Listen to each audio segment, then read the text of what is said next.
This is where the fun begins. Yes, Texas is a rival. I have a river of Kool-Aid for basketball.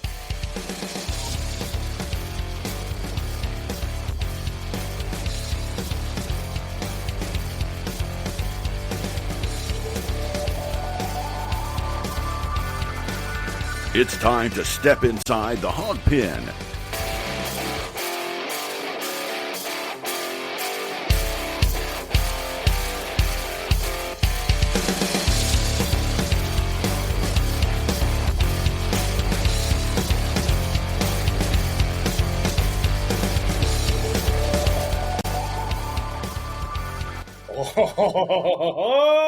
What's up, everybody? Welcome to an all-new episode of Inside the Hawg Pen. I am your host from the Central Arkansas Hawg Pen, as always, Razorback Zach, and I'm without my counterpart tonight, but we've got Proby here with me. Don't worry, I didn't come alone. He is the new guy, the rookie, but he's coming on strong and he's hitting home runs where they need to be. And unlike the Razorback football team, he's holding on to the ball inside the 20-yard line. He is Tyler Callahan. What's up, dude? What's up, guys? How's it going tonight, man? Dude, so MC is out. He's out sick. And D-Mad is what I'm going to guess hours away from having the birth of his first kid. So they're out tonight. MC will be back next week. Dylan will be back sometime in the distant future, we hope. But if not, Tyler and I are going to hang out with you. Last night we did our Season's Over special, and I did that for a reason. Tyler, we had a lot of people turn out. Had a lot of people comment about it, and they let their feelings known, man. Yeah, dude, it was a lot of fun. We really appreciate everybody who hopped in and let us know their opinions and thoughts and asked the questions. It was a lot of fun, but man, it was also comforting to see that we're not the only people who feel the way that we feel. Yeah, absolutely.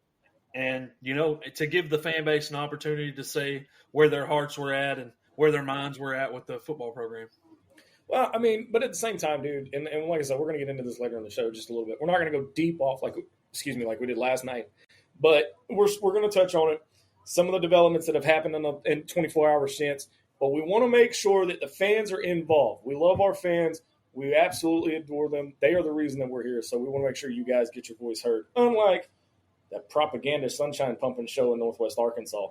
But, hey, I wanted to remind everybody, October 11th, 6 to 9 p.m., we are back once again for the Litter Oktoberfest 2025, benefiting Women's Own Worth. Have to do with it's a charity having to do with recovery for domestic violence survivors, substance abuse survivors, such of that. It's a great cause. Come out. It is the longest broadcast that we do every year. We've done it for the past 5 years. And can't wait to be back out there at Argenta Plaza, North Little Rock. It is part of the Dogtown Throwdown, and going to have a plethora of panel of guests. I've got James Harris from Harris Made Chef Services. I've got Matt Hart from Hawg HQ. We're going to have a number of other guests. Plus, if I played my cards right, and I did this the right way, which I hope I did, we will have the entire crew from ITHP in attendance for the first time at Litter Oktoberfest. It's going to be a lot of fun. We're going to have the whole day covered of college football. That broadcast starts at 10 a.m., and it will go all the way to 10 p.m.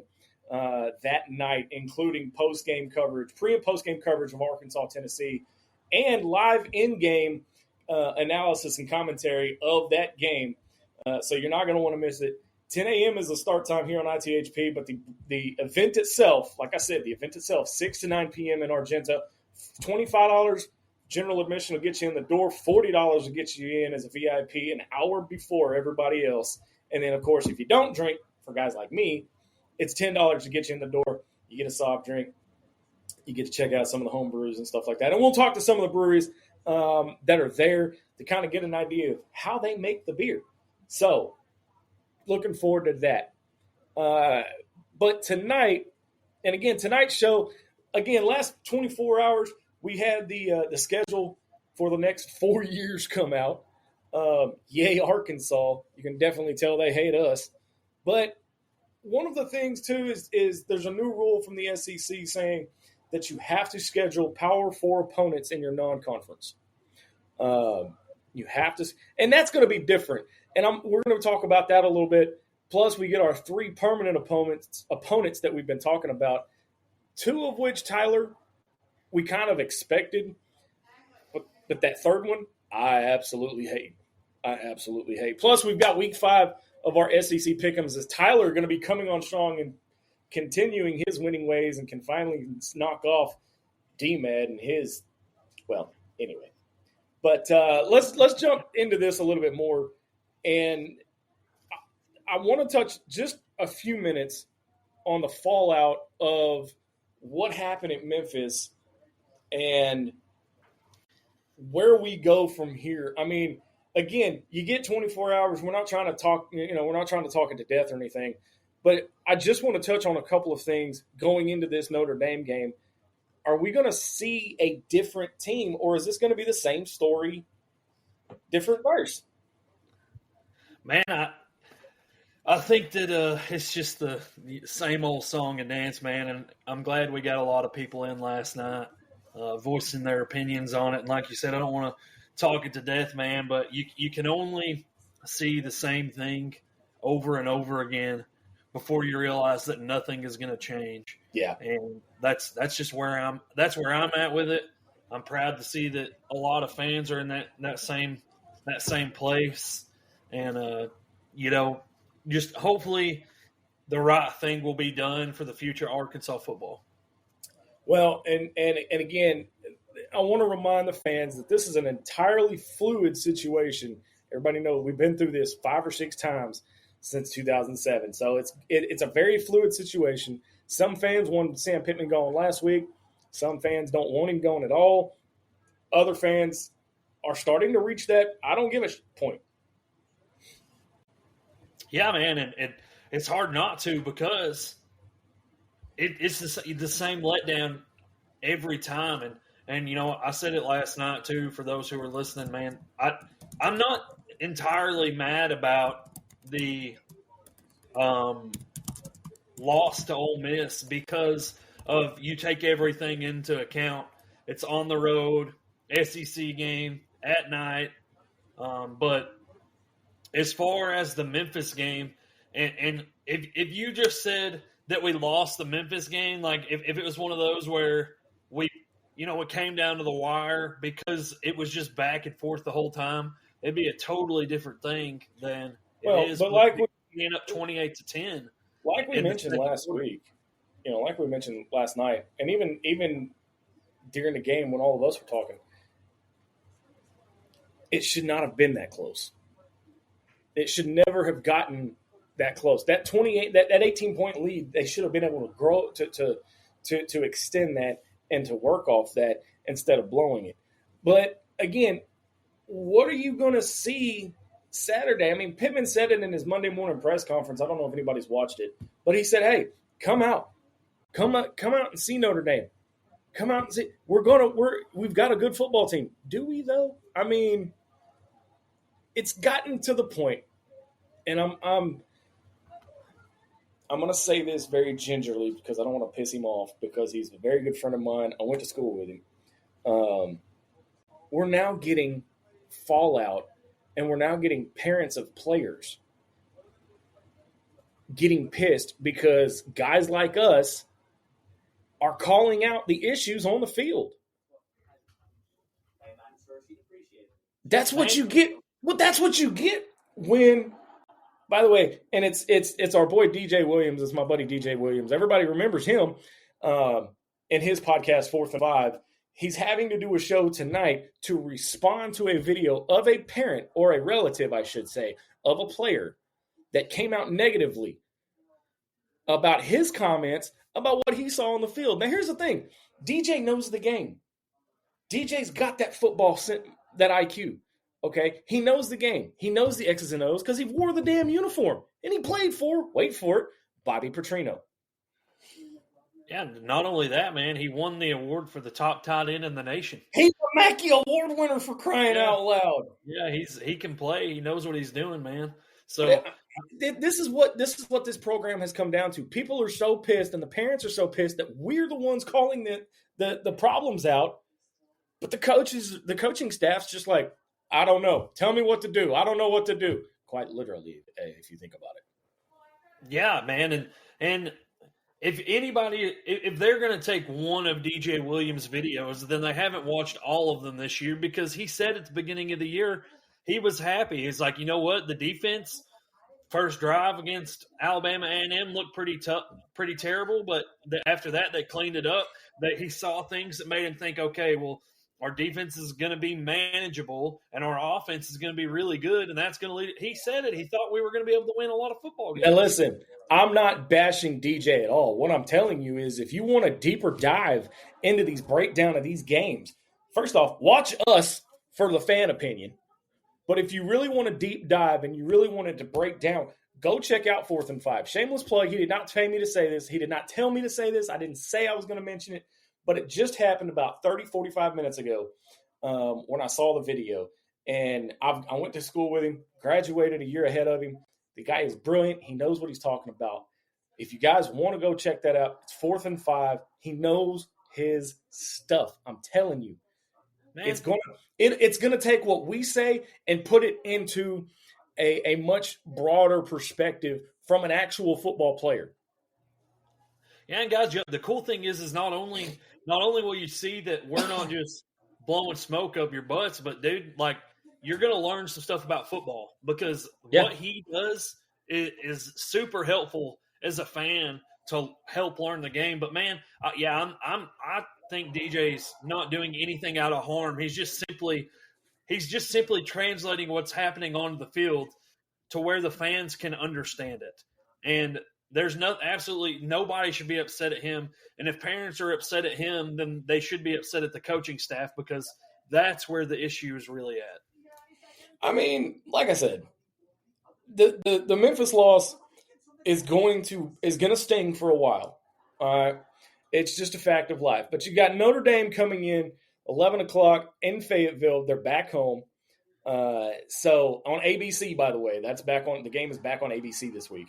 And we're going to break down that matchup here in just a few minutes. But I want to get into something, Tyler, that kind of broke last night, early, mid-afternoon yesterday, and that is the 2026 through 2029 opponent schedule. In the growing age of college football, you knew it was going to happen eventually. They'd been talking about it for a while, especially with the addition of Texas and Oklahoma into the mix. And they all wanted to know, okay, how is this all going to shake out? And again, whenever you add two new teams to the conference, we saw it with Missouri and A&M back in 2013. It took a couple of years to figure out how they were going to make the adjustments and everything to the schedule and everything else. They finally said, you know what, we're going to get rid of the divisions because we're adding so many teams. Now you're adding Texas and Oklahoma, which means now you're going to a 9-game conference schedule, which means you only get 3 non-con. And to add on to that, the SEC comes out and says, you can't, no more groups of 5, no more FCS schools.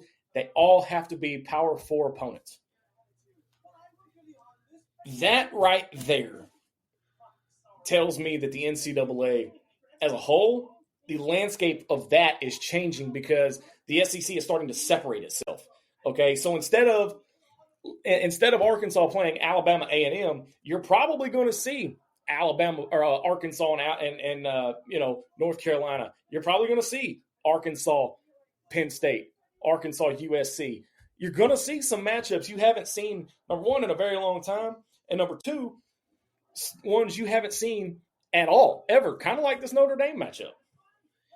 Yeah, and, man, we are looking at a situation where, and it's been talked about, that eventually they're going to pull away from the NCAA entirely. And I think it's coming. But that's a whole nother can of worms. But as far as it pertains to Arkansas, man, I mean, guys, it's not going to get any easier.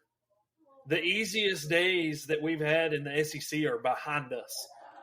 They're behind us. And to add to Zach's point, I mean, just next year, and this is not in any particular order, we go to Utah. We have to play Tulsa, Georgia, LSU, Missouri, South Carolina, Tennessee, Auburn, and we're at Auburn, at Texas, at A&M, and at Vanderbilt. Is that Tulsa game still on? According to FBSschedules.com. Now, I don't know if that's been changed. That might stick because they're an FBS school. Yeah, and I had thought that I had read that they were only allowing one. No, I take that. Requiring one Power 4 game, but that may have changed. Like you said, is Tulsa FBS or are they? Yes, I think they're a Group of 5 school. Are they Group of 5? I thought they were Power 4. I thought they were Big 12. Tulsa. Let me look real quick. No, I take that back. They're not in the Big 12. I stand corrected. But they're they're in the American Athletic. They're in there with Memphis. Again, you're looking at this schedule. I mean, we've had a couple of years where we don't play Alabama. We don't play them again until 2027, and we get them at home. I pray to God Kalen DeBoer is still mediocre at that point, and they don't put that back together because we need to beat Alabama. You see Georgia in the regular season for the first time since 2020. Your 3 permanent opponents are – why did that not save? I apologize. Let me fix that real quick. Matt Hart said it is required one out of conference Power 4 school. This is what happens when they. This is what happens when. See, this is what happens when D-Man and MC take the night off. They leave me in charge of the board, and I'm going to end up breaking it. I promise. I know I am. But yeah, no. Matt says the best require one out of conference P4 school. To be honest, you're going to start seeing. You're not going to see any more FCS schools. You're not going to see any more D2 schools on schedules anymore, especially in the SEC. I think they're going to go to all Power 4 conference out of conference matchups. Do you think that because of this, eventually, here in the near future, we're going to start seeing more 3 and possibly even 4 loss teams in the college football playoff? Oh yeah, and I'll tell you now, there's going to be a 9-3 team in the playoff this year. Absolutely, there will be. In the coming years, with Rev, here's the thing: with Rev Share and NIL and the transfer portal, the playing field, we've seen it this year. The playing field has been so balanced that we're in week 5, and I still can't sit here and say this team's dominating. They're the team to beat, both in the SEC and from a national standpoint.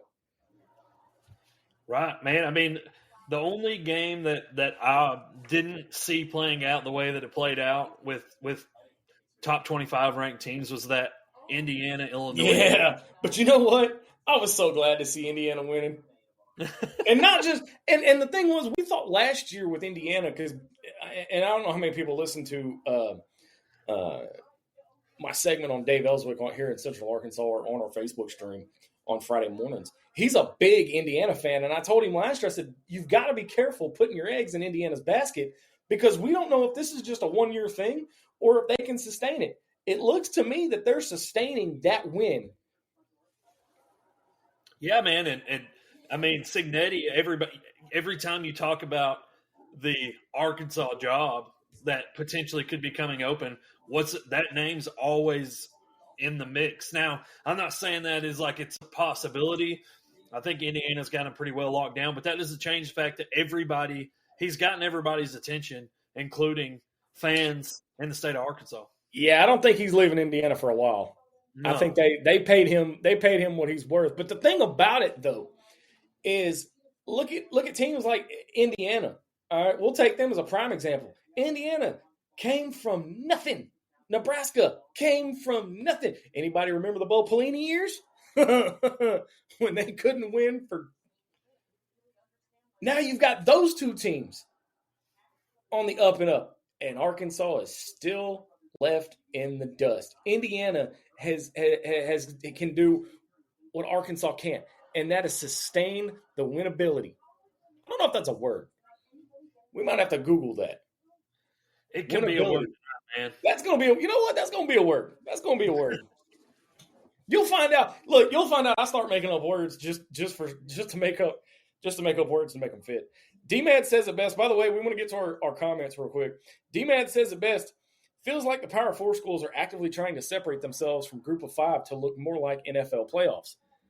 I mean, essentially, again, it's entirely possible.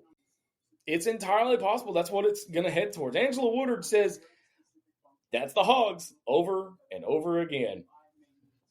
My buddy Nate down in Texas says, definition of insanity is doing the same things over and over and over again. And it feels like that's what we're doing. It literally feels like that's what we're doing. And Tyler, you'll learn that we've got a couple of ITHP royalty members in the house. And Casey Sutton and her mom, Mama Linda's one of them. Casey's been absent here lately. Casey, I hope you're doing all right. We've missed you. And I do owe her an apology for the tailgate. I will explain all of that later on after the show, though, Casey, I promise. It was a disaster, to say the least. But we had a good time anyway. But Signal, yeah, it was bad. There was nothing good about it. It was all bad. Food was good, though. Les Ketchell says, Woo Pig Suey from Mountain Home, Arkansas. Hey, there you go.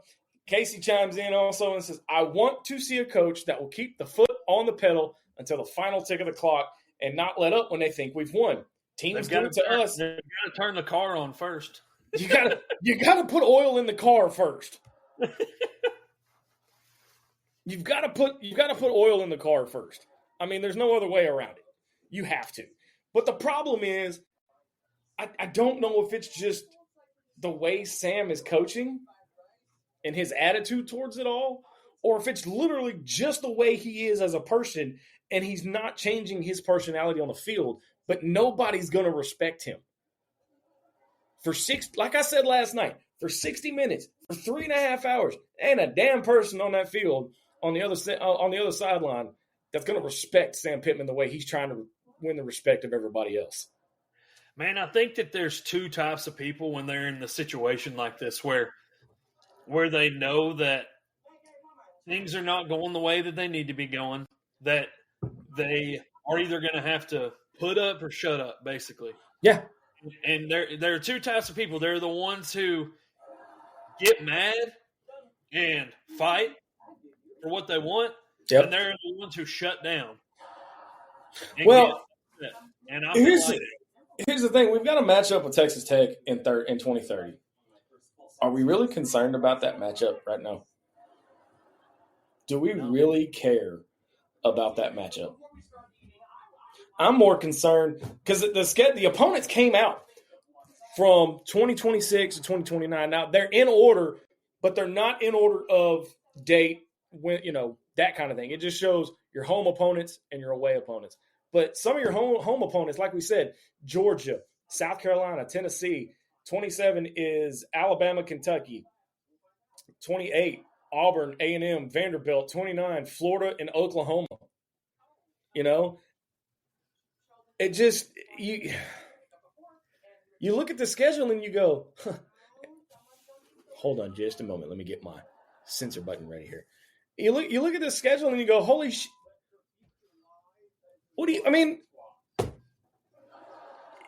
You don't have anything to base it off of except what we have. Jonathan, are we still talking about football, dude? Good night. I think JP's done fallen off. I mean, I don't.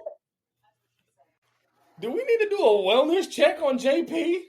Somebody check on our boy real quick. I'm kind of worried about him right now.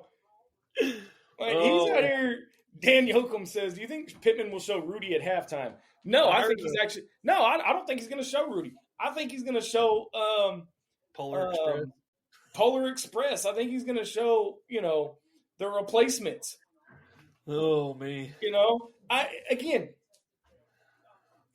knew from watching Ryan Silverfield at pregame before they took the field, this was not going to be pretty. This was not going to be pretty. But you look at the schedule, I mean, it's 4 years worth of holy crap moments of again, unless the culture changes, and I'm not talking just coaching, I'm not just talking about coaching, but if the culture doesn't change, they ain't a win on these schedules. No, we'll have our 2 non-conference wins, the 2 cupcakes that they allow us to have, if that even remains a thing, like you said. And then it's going to be we had a guy last night say, are we the new Vanderbilt of the SEC? Well, if something doesn't change with this new schedule, we will be. Yep. I mean, think about it. All right. Let me pull this up real quick because I want to make a point. Oh, the program. Okay, now I was like, JP. I got kind of worried for a minute. I was like, no, JP, we don't have to go to those extremes. Just fire the coach. Dylan says we're the new Mississippi State. No, because the new Mississippi State is 4-0 and probably going to be ranked after this weekend. And, man, honestly, Mississippi State wasn't down that long. I mean, they had the great years with Dan Mullen. I mean, Mike Leach came in. They had a few good years, and then they're back to it. They didn't have as much downtime as we've had.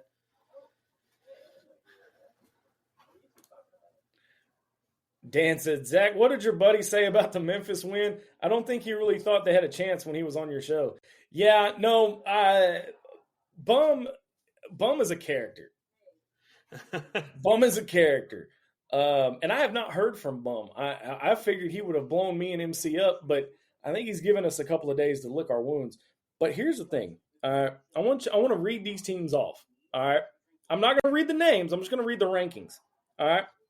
Number 13, number 4, number 20, number 7, number 18, number 5, number 9, number 10, number 17, number 15. 3/4 of the damn conference is ranked. 3/4 of the freaking SEC is ranked. Is Arkansas one of them? No. Here's the thing. You can play the woulda, coulda, shoulda game all the time. Well, we could have won. Well, we should have won. Well, we would have won if we hadn't fumbled. A loss is a loss. And at the end of the day, you can say, well, it's not the coach's fault. Yeah, actually it is. Sorry, I'm getting on my soapbox. Let me shut up. All right. Let me shut up. We're getting him fired up again. Apparently he didn't get it all out last night. Look, my brain just kind of resets every morning, and the more I think about it, the more pissed off I get. Vanderbilt, 18. Missouri, 20. A&M, 9, which is still a little too high because we haven't heard a lot about A&M. That's just my opinion. Alabama, 17th. Tennessee, 15th. Texas, 10th. Georgia, 5th. Oklahoma, 7th. That'll change because their quarterback's done for the year. Most of those that you just said are on our schedule. I know. Look, from now until the end of the year, there is only one team. 5 out of our 6 last opponents. Or no, wait, hold on. 7 of our last 8 opponents. 7 of our last 8 opponents. Are we playing? We don't play Auburn this year, do we? I forget. I think we do. No, it's at home. Yeah. Okay, so 6 of our last 8 opponents, as it stands in Week 5, are ranked. 4-8 ain't happened. And, and Mississippi State looks good right now. Auburn doesn't look bad, and Notre Dame is ranked. It's crazy, man. Notre Dame's still ranked also. Yeah. And they're what, 1 and 2? 2. You might be right. No, wait, we're Week 5. Hold on. Wait a minute. That doesn't sound right. Yeah, they're 1 and 2. Did they already have their bye week? I guess so. They did. They had Week 1 off. They played Week 2. They played Week 2. They had Week 2 off. I mean, they lost to Miami by 3. They lost to A&M by 1, and they blew out Purdue by like 20. Yeah, but they allowed a very bad Purdue team to score 30 points on them. It would be. And the line, here's the thing, the line on the Arkansas game's gone down. It's now 4.5. I heard 3.5 on Bet Saracen today around 3:00. ESPN's got it at 4.5, and the over under is 64. Yeah. Wow. Why is it? We've had against Ole Miss it was 62.5. Against Memphis it was 62.5. Because I'm gonna tell you why. I'm gonna tell you why. On the other side of the break, we're gonna step away and take a see what I did there? I'm getting better at this. Year 9 and I'm still learning. Come on, Sam Pittman, take a lesson from me, please. God, don't do that.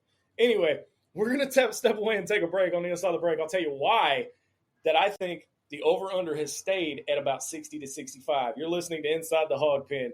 We'll be back right after this.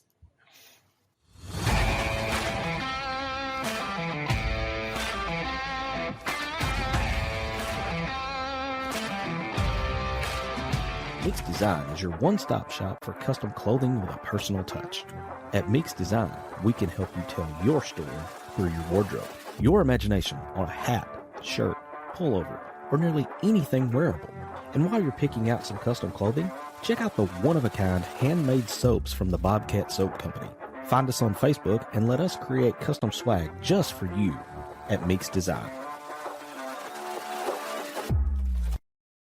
Hey, Hawg fanatics. We at Inside the Hawg Pen are thrilled to announce that SeatGeek is now a sponsor. As brand ambassadors, we're excited to share SeatGeek as a ticket app that simplifies the ticket buying process for all your favorite events. They provide a 0 to 10 score for each ticket, with green indicating a good deal and red indicating a not so good deal. As a special offer, Hawg fanatics can get $20 off their first ticket purchase by using the code INSIDEHOGPEN.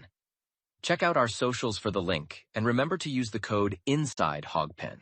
Attention Razorback fans and local businesses. Are you ready to reach the most passionate Arkansas sports fans out there? Introducing Inside the Hawg Pen, not your normal Razorback talk show. We're fans first and don't try to hide it. No agendas, no propaganda. At Inside the Hawg Pen, we call it like we see it. And now we're looking for sponsors to join the team. This is your chance to put your brand in front of thousands of loyal Razorback fans who live and breathe Arkansas sports. From small businesses to major brands, we have sponsorship packages tailored just for you. So let's grow together and make Inside the Hawg Pen bigger and better. Don't miss out. Call 501-416-4331 or email us today at insidethehogpen@gmail.com and become a proud sponsor of Inside the Hawg Pen.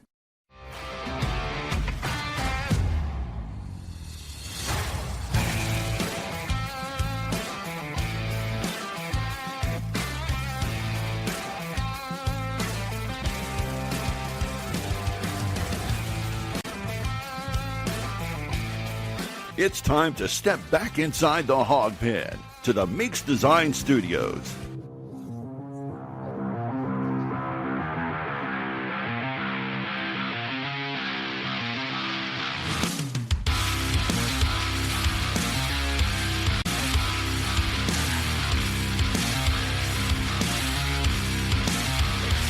Are we back?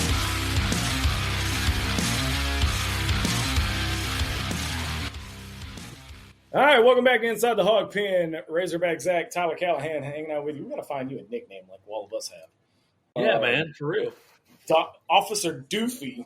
Sounds kind of good. Yes! Yes! I knew I screwed up when I did that. I told you in that team chat you shouldn't have done it. I tried to tell you in that team chat. You really messed up there, buddy. Before the break, you had asked why you felt the over-under was about 60 points a game. Here's my thought as to why. Arkansas posted 500-plus yards of total offense in 5 straight games dating back to the 2024 Liberty Bowl. It's the first time in program history that has ever happened. Number 2, 1,500 yards through the first 4 games in both total yards and yards of total offense, and ranks 3rd nationally is Taylor Green. Taylor Green, we can move the ball. Our offense can score. We just can't hold on to the ball when it matters. So you look at the average of how much Arkansas has been scoring, and I think that's where Vegas is getting that number from. We can score. Our average points per game has definitely gone up since last year. And you're scoring more points. Your offense is moving the ball more. I mean, hell, you've got 1,000 yards of offense in 2 games. Granted, you've lost the 2 games, but you've got 1,000 yards of offense in 2 games. All right. Not to mention the first two games, you had 600 yards in one and I think almost 600 in the other one. And the crazy thing is, too, in both of those games, we did not move the ball as well in the second half. No. In 4 quarters in the last 2 games, all right, in 4 quarters, you scored 10 points. Are you serious right now? And while we're on that, man, I've really been thinking about it. And I know we talked quite a bit last night about Braylon Russell not getting any carries in the second half. But, man, I think even just we're just not using we can run the football, and we're not using that as much as we should. I can count multiple possessions where we come out and try to throw the ball on 3 downs. Who fumbled it against Ole Miss? C.J. Brown, I believe. Okay, that fumble there, I'm not going to put on Jaylen Brown because that was punched out. All right, let me back up. I'm not going to put the entire blame on Jaylen Brown because Ole Miss was trying to punch the ball out and they succeeded. Right. All right, Mike Washington fumbled against Memphis. Here's my thing: if you fumbled that ball, you're not starting next week. You're starting Braylon Russell. If he doesn't, I haven't seen the depth chart for this week, but he's got to send a message that he knows somewhat of what he's doing to kind of instill some kind of confidence back into the fan base. But I promise you, if Mike Washington sees the field in that first quarter, vote of no confidence in Sam Pittman. I'm sorry, that's just the way it is. I'm not trying to crap on the Hogs. I love the Hogs with everything that I am. All right, they don't call me Razorback Zach for nothing. I'm a realist. I tell it like it is. I call it like I see it. We all do here at ITHP. And the way I see it is, Sam Pittman doesn't have any idea what he's doing. No, man, I truly, especially after what happened in the offseason with Braylon Russell, I mean, we pretty well begged the guy to come back. He was on the go. He was ready to leave. And if you're going to do that with a guy who has shown he makes a difference when you hand him the football, we've got to get him the football. That's why he's transferring. Percentage of carries has to go closer to 50-50 than what it is right now between those two guys. Whether it means you switch drives, whether it means you just keep count of the carries and put them in, or situationally, you got to figure out. I mean, it's not up to us how Bobby Petrino wants to calculate that, but Braylon Russell has to get more carries. 4 carries for 47 yards last week, guys. And there were, I think, 2 of the carries were on and short situations, and he converted both times. Yeah. Here's the thing. Let me ask you this. All right? Let me ask you, when was Arkansas's running game the most dynamic? In the last 25 years? Or no, we'll go in the last 2 decades. You're talking about D-Mac, Felix Jones, Peyton Hillis. What was the one thing? How did they utilize those 3 guys? Wildcat. The Wildcat, but if you notice, they almost always had equal number of carries. Now, D-Mac carried the bigger of the load, obviously. Right. All right. But when you got inside the 20, you didn't see D-Mac all that much. You saw Felix. You saw Peyton. Okay? You've got to utilize the players that you have. You have to. This whole thing, and I'll even jump on Taylor Green's case, this whole thing of singling out players and singling out receivers and stuff like that's going to get you killed, and it's going to get your wide receivers killed. And, man, I think Talon does a really, really good job. They talked about him being banged up and how hot it was on the field and people being wore out. And I know those are excuses, but here's the thing, man. We've seen it the last 2 years. When Talon gets uncomfortable, his decision-making becomes it goes less from a decision to a predetermination. He's got one focus. Yep. He's got one tunnel of focus, and that's where he's at. You ever notice when he does that? What kind of situation are we in? 3rd and long. He panics. Yeah. He panics. If he stays calm and does what he does the whole game, we're going to be fine. And that's the thing. And that's the thing I want everybody to understand. It's the little things that are having the biggest impacts right now. All right? If they get these little mistakes fixed, they won't turn into bigger problems when we play at Tennessee, at Texas, at Baton Rouge. All right? Those things can be fixed, but you have to coach them. You have see what coaching matters. Coaching matters. Anyway, we got to move on. We're going to continue to break these down. I'm going to get MC's take on all this next week when he comes back. But what I want to do now is get into predictions and hot takes for the Notre Dame game, and then we're going to go to our SEC Pick'ems.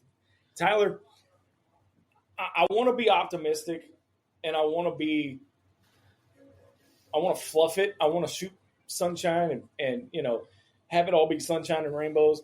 And it would be the most Arkansas thing ever for them to come out and win this game. But I just don't think they're going to be able to pull it off. The way our defense has played the last 2 weeks, Notre Dame's going to run all over us. Notre Dame's going to run, not pass the ball, run all over us. I hate to say it, but I got Arkansas losing. I got Arkansas losing 38-13. Man, I'm weirdly optimistic about this game because I know how bad, and I talked about this last time, I know how bad Notre Dame's defense has played, but I know they're going to adjust. Yeah. I feel like it's one of those games where they're going to be in an SEC environment like they've never seen before, and it's going to be one of those games where we compete, but I think it's going to be another situation where a bad decision or something that shouldn't happen costs us again. And I really think that the straw's already broken the camel's back, but it's going to be worse. And I think it's going to be like a 31-28. We're driving down the field to try to win the game again, and it's going to go wrong again. And you think he's going to go 7-20 in one-score games? Yep, absolutely. I think it's going to be close. I think that they're going to be prepared and they want to win this game, but I just think that Sam Pittman can't change who he is, and that's going to come back to bite us in that. You think this is a game, or do you think it's going to be Tennessee where Arkansas may let go of the rope? Oh, dude. Again, I'm not trying to – listen, I'm not trying to be negative Nancy. I'm asking a realist question, and I'm being honest. Okay? No, I'm with you. If we thought that Tennessee – if Tennessee looked really, really good against Georgia, they don't have a great defense, but their offense is spectacular. I think it's going to be one of those games like Ole Miss last year. Again, it's going to look like that. I firmly believe I have the same feeling. And again, my prediction may be a little dramatic. We're gonna score. We're gonna move the ball.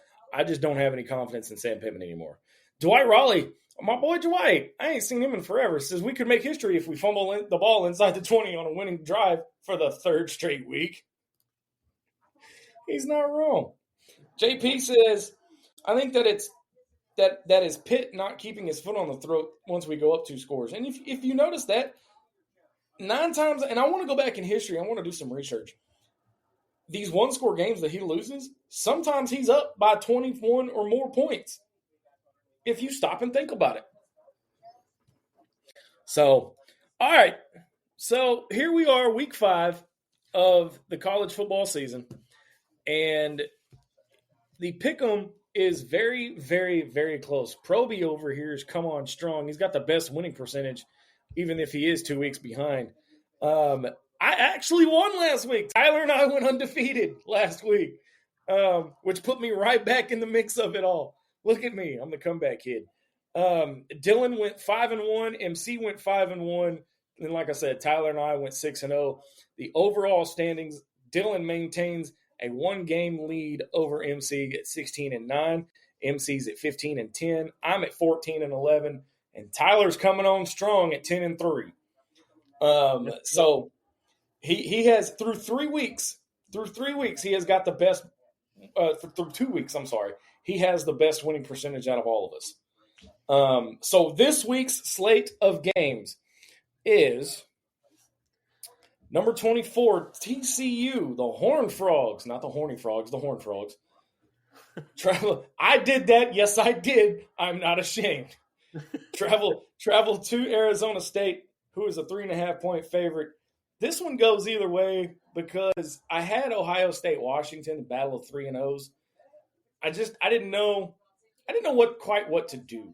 there. So I asked the guys, and Dylan wanted to change it, so we changed it to TCU Arizona State. Tyler, who you got? Man, I just think that TCU offense is going to be too much for Arizona State. TCU's offense is extremely productive. I looked at the numbers today. I meant to write them down. I don't have them off the top of my head, but I'm telling you right now that offense is legit. And I think that Arizona State's going to have a really, really tough time. I'm going to go TCU as well. Number 21, USC, who is a 6.5-point favorite, travels to Illinois to take on the number 23 Fighting Birds. Who you got? Man, that's a conference game, by the way. That's over 1,000 miles, but that's a conference game. After seeing what that Indiana offense did against Illinois' defense, right, and knowing the kind of offensive mind that Lincoln Riley is, I just don't think that Illinois is going to be able to pull it off. You going USC, huh?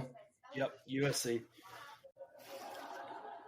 I've gone back and forth, but I'm gonna take USC as well. Who did So Dylan and MC. So and I apologize. Dylan picked TCU. MC picked Arizona State, and then they both picked Illinois. All right, next matchup. We go into the SEC. Number 4, LSU travels to Oxford to take on the number 13 Ole Miss Rebel Black Bear Land Sharks. They are a 1.5-point favorite at home. MC took Ole Miss, and so did Dylan. Man, was LSU on a bye week this past week? I believe so. Let me look. I really think that they were, and I think that Nuss is going to have had a chance to rest. That defense is really, really good. I just have I said last night. No, they played Southeast Louisiana. Oh, okay. Man, I don't know. I really think Ole Miss is pretty mid as far as the SEC goes, so I'm going LSU. This coming up week will be their bye week before they get South Carolina at home. Okay. Yeah, I'm going LSU on the road. I'm going to go Ole Miss. Judging on how Ole Miss did us and the fact that they keep on rolling, I don't see Nussmeier having that as many weapons unless they shut down Chambliss, Trinidad, or whatever his name is. Yeah. I don't see it. I really don't. This one is an intriguing matchup. Auburn travels to College Station to take on number 9 Texas A&M as a 6.5-point favorite. The Aggies are the 6.5-point favorite, not Auburn. Give me A&M. I'm right there with you. I like A&M in that matchup. Auburn's because I don't like Auburn.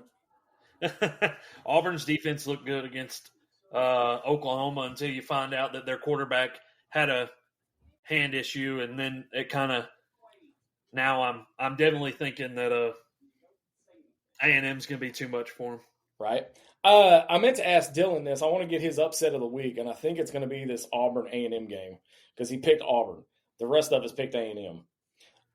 We travel back to the Big Ten where game day will be, and that is number 6 Oregon travels to Happy Valley to take on the number 3 Penn State Nittany Lions. The Nittany Lions are a 3.5-point favorite. It's their whiteout game. It's the whiteout game. I just give me Oregon. Give me Oregon. Brother, I'm with you. From everything I've seen, Penn State just can't move the football. And I know it's going to be one of those games where it's going to be a team with no offense and a great defense versus a team with all right.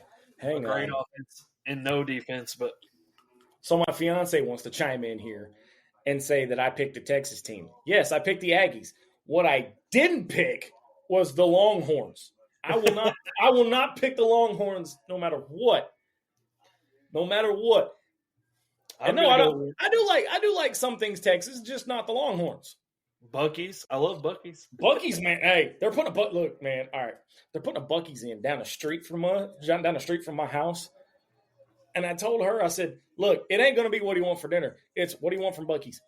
I already told Dylan, I said, dude, the night before they open up, we're camping out. Y'all are going to be swimming in beaver nuggets.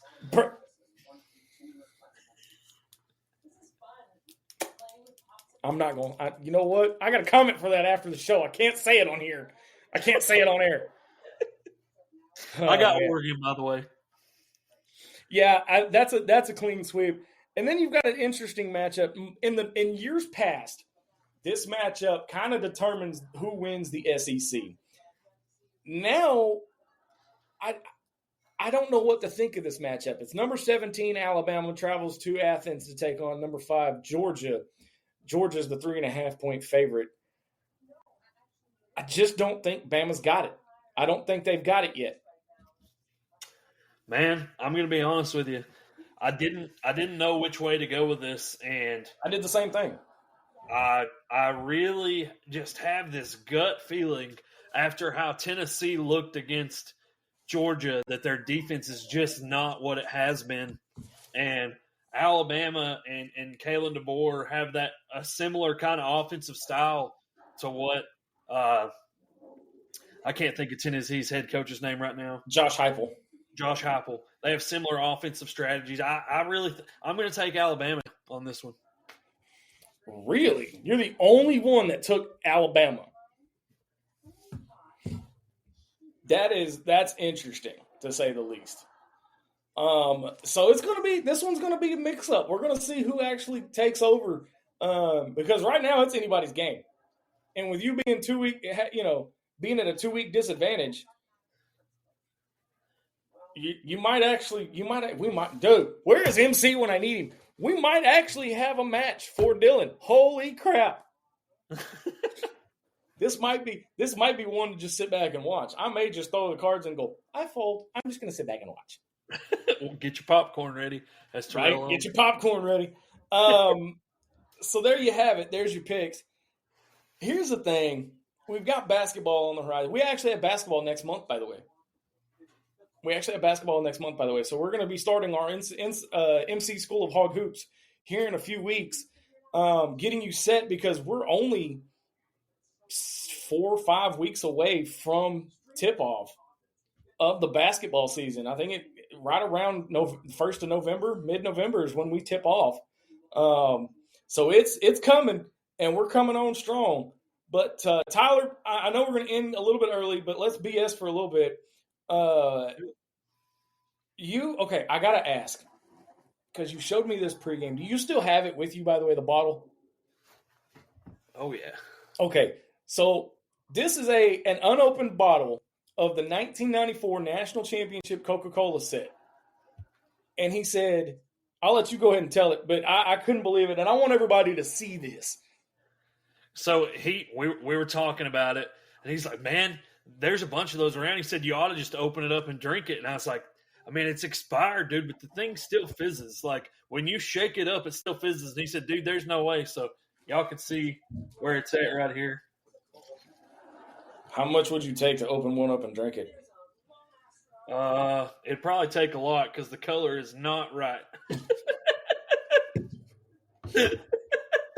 Oh, my God, that was – you know what? I'm leaving that one alone. I'm leaving that one alone. Don't get me caught up in something. I don't want to be canceled. Look, here's the thing. We won't get canceled. We just get ignored. The algorithm will kick us off. It'll be fine. We'll be fine. We'll bounce back. It's no big deal. No, here's the thing, guys. I've had a lot of feedback from the show last night, which, by the way, thank you. However, I feel like I need to follow in the shoes of DJ Williams when I say, look, we're not hating on the Hog. We're not. We're a realist. Tyler, me, MC, Dylan, we're all realists here. All right. But what we do is we share our opinions with you guys, and I want you guys to do the same. All right. Here in a couple of weeks, we're celebrating 9 years of ITHP. All right. Next year, we'll celebrate 10. I just can't believe it's been 10 years. Holy crap.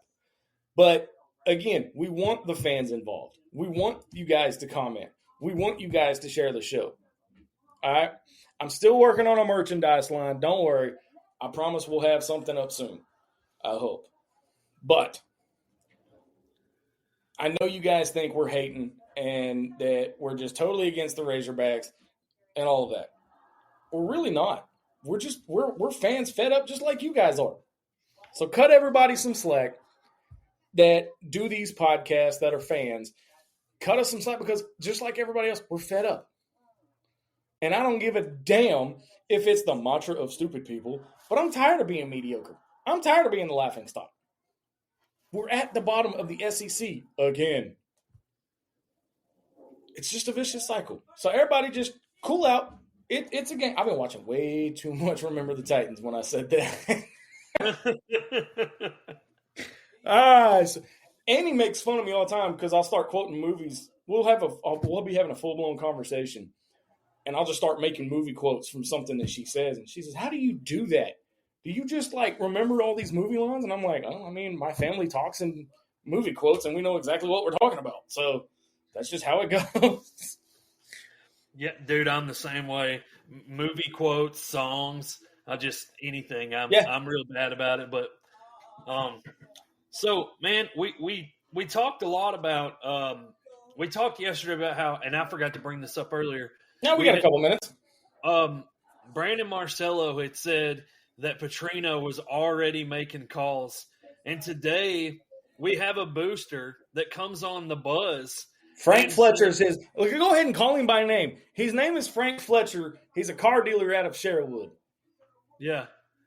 But he comes on and says, not only did that not happen, I called Petrino myself and talked about it. And Petrino said, man, I'm game planning for Notre Dame trying to get a win this week. That's bull bleep. Thank you. That's why you can't – this is the thing. That's why you can't trust everything you hear when it comes to this kind of thing, all right? It's not about being first. It's not about breaking the news. It's not about clicks and likes and shares and all of that. For us, it's about being right. That's why you won't hear us talk about rumors like, oh, Bobby Petrino's, going behind – what is it? A coup d'etat. Big word for me. Or creating a mutiny within the Razorback program. It's just not going to happen. Think about it. Does that really fit Bobby's personality? You have to consider the source. You have to consider the source. That's all I'm saying. I'll get off my soapbox. And for those of you who didn't tune in last night, we do have information that things are moving behind the scenes, but not that.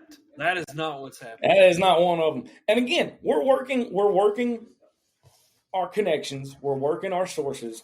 And yes, I know everybody hears that S word and they freak out. We do actually have legit sources here at ITHP. We work well with a lot of other podcasts, with a lot of people that are connected within the university that get us information that we know we can give out that is factual. It's not about being first. It's about being factual with us. So you're not going to hear any of these rumors of, oh, Brandon Marcello said this. Again, his track record speaks for itself. Need I say more? Kind of reminds me of, okay, I'm gonna do it. I'm gonna do it, and I'm probably gonna catch hell for it. It's kind of like another pissant that we used to work for a couple of years back that thinks he's, in the know. I don't know who you're talking about, but I'm here for all the smoke. Hey, it's a pure buffet when it comes to me. A pure sports buffet. I better cease and desist before I get in trouble. That's right. Anyway, that's going to do it for us. MC will be back next week. I think we're going to try to do a post-game or a pre- and post-game this weekend. I don't know. Schedules and things just haven't been working for us as far as the pre- and post-game show. And do we really want to do post-game on some of these losses? But we're going to try to do something. Like I said, October 11th, beginning of the show, October 11th. Make sure you mark your calendars. 6 to 9 p.m., Little Oktoberfest 2025. It's our longest broadcast of the year, and we're going to have the entire day of college football covered. So, with that being said, for the absent DMAD, who, by the way, with permission from him and his wife, when the baby's born, we will hopefully get to see the new Papa and his new Hawg fan here in the next few weeks. But we want to congratulate him and his wife on the birth of their baby here in a couple of days. And then with the absent MC who is out sick, he will be back next week to have his takes. Not to mention, hey, the first installment, there we go, I got to get my words out, of MC School of Hog Hoops is coming up in just a few weeks, so you're not going to want to miss it. For Tyler Callahan, Officer Doofy, I'm Razorback Zach. You've been listening to an all-new episode of Inside the Hawg Pen. Until next time, so long, everybody. Thanks for watching this episode of Inside the Hawg Pen. Listen anytime on your favorite podcast provider, and be sure to follow us on all our social network channels.